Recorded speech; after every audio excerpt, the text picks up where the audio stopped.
कि कायदे आजम वापस मुड़े, अपनी टोपी ठीक की, आंखों में आंखें डाल के कहा कि वो इसराइल, मैं अपने मुसलमानों ने हिंद का समीरों का सौदा करने नहीं आया था आपके पास। तो वही बात इमरान खान ने कही कि सिक्योरिटी नोट नहीं दूंगा पाकिस्तान की एक इंच जमीन भी तुम्हें।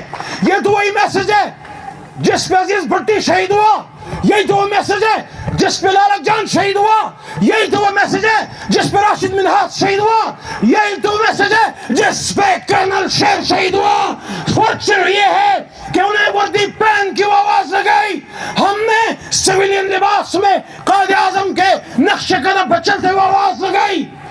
23 मार्च 2024 में आज हम खड़े हैं। मुझे 23 मार्च 2013 की वो शाम याद आती है। शायद स्टेज पे बैठे बहुत से दोस्तों में फैसल बैठे